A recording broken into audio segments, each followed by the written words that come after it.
All right, so the story comes from Awful Announcing, and it is the latest Michael Borky in the story of potential doomsday scenarios for the Pac-12 conference. So I think Awful Announcing summarized it well. They were aggregating reporting from The Athletic, but the way this is laid out is accurate. You've had this public relations front put out by the Pac-12 that nobody should buy, but some people have bought that all is well, everything's fine, TV deal coming, like don't worry, everybody. To the man behind the curtain. Yeah, it's I don't know what movie it's from, but the meme where fireworks are exploding in the background and the guy's saying, "Please disperse, nothing to see here." Yeah. That's been the Pac-12's media rights negotiations.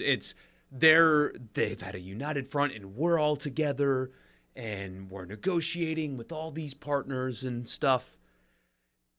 And then the Athletic reports that they are in conversations with the CW to air their sporting events.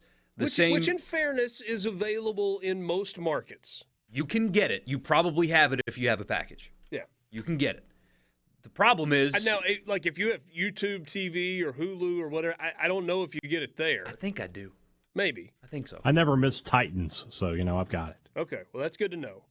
But, yeah, I mean, if you've got like a local cable package or maybe a over-the-OTT streaming package, whatever, you can get the CW. Yes, and so that is a plus compared to the Pac-12 network or some of the streaming services that they have apparently been in talks with. The issue is it's not a sports network. Now, they did buy Live, but that's 10, soon to be 14 events a year. Right. So otherwise, the Pac-12 football lead-ins are going to be One Tree Hill or Supernatural or something like that. Whereas on ESPN or Fox or whatever, you've got these highly produced pregame shows or another game or at least another sport leading in to your events. Instead, again, it's Supernatural, it's One Tree Hill, it's, I don't know, Vampire Diaries or whatever, leading into Stanford Cal. It's a lot of teen drama, is what I'm hearing.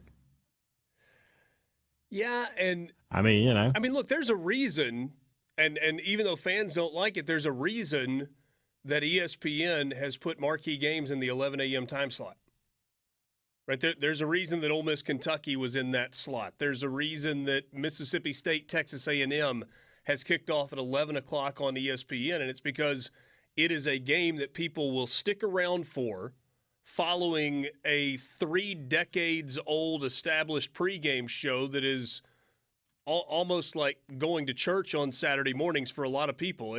Whether it's part of their routine on Saturday morning. It's game day, and it rolls you in. And so there's a huge lead-in and a carryover audience, plus the people that come just to watch the game. In the case of the Pac-12, if you're talking about the CW at whatever time, I mean, I guess they could have some sort of a pregame show, and I would think that they would, but you're just asking people to go to that channel to watch that game.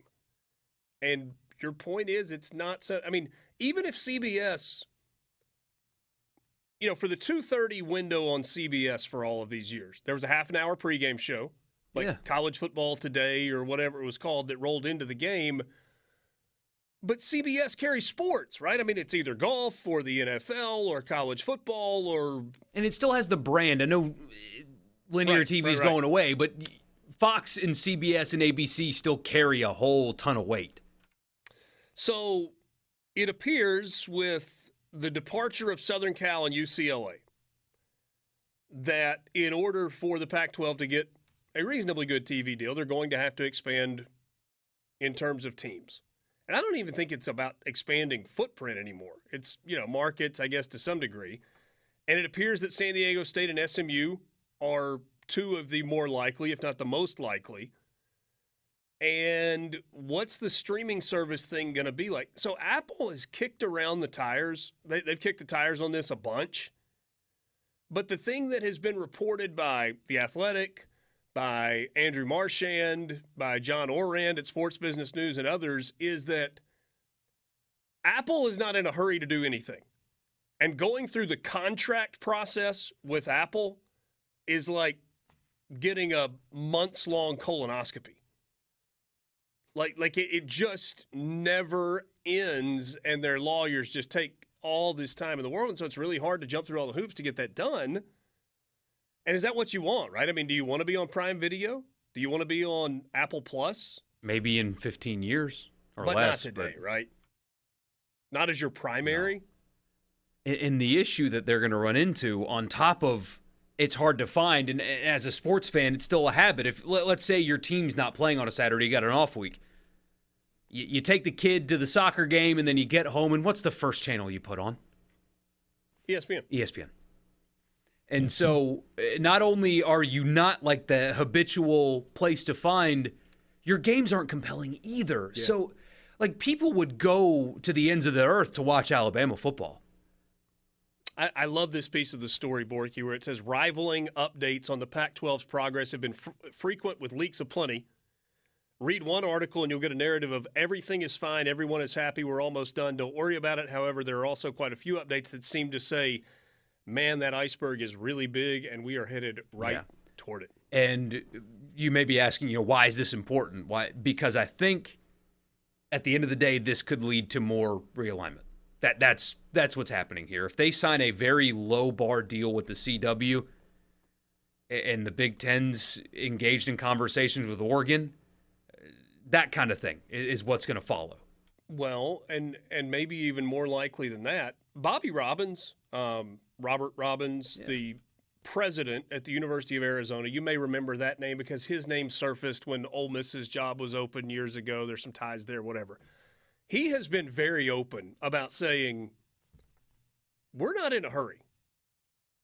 We, talking about the University of Arizona, kind of believe we've got options. Our preference is to stay with the Pac-12, but we got to wait and see what this TV deal is. And he's been optimistic that they were going to get it done. You've had other presidents who've spoken out there like, we need Bobby Robbins in the room negotiating this deal because he's incredibly optimistic it's going to get done, and it keeps not getting done. And so maybe somebody of that ilk needs to be the one negotiating because it hasn't happened yet. Yeah. But Bobby Robbins has also been very open about saying, we've got to see. I think Arizona State, Colorado, and Utah, I think those are probably the four that know they have a landing spot. Yep. See, the thing about Oregon and Washington is they don't know that they've got a landing spot. It feels like those two universities probably would like to go to the Big Ten, but we're not sure that the Big Ten wants them or needs them. Especially if Notre Dame changes their mind. Yeah, which that's not happening. No, but if you're the Big Ten, you can afford to wait. Yeah, I listened to a podcast with Jack Swarbrick not too long ago, and he said, look, he's like, we're not going anywhere unless there's not a clear path to the national championship, to the playoff for us, and we can't make up the money that we need to make through TV revenue. And right now, neither of those things are an issue, and so they're not going to give up their independence that they value so dearly. So the reason this whole story comes out is because of the role that maybe the CW plays in this. That's The Athletic. They say the delay may be in part because of the emergence of a new potential partner. Two sources indicated there have been recent discussions between the Pac-12 and the CW, a national over-the-air broadcast network better known for scripted shows like Gossip Girl, Supernatural, and Riverdale. We'll see where this goes.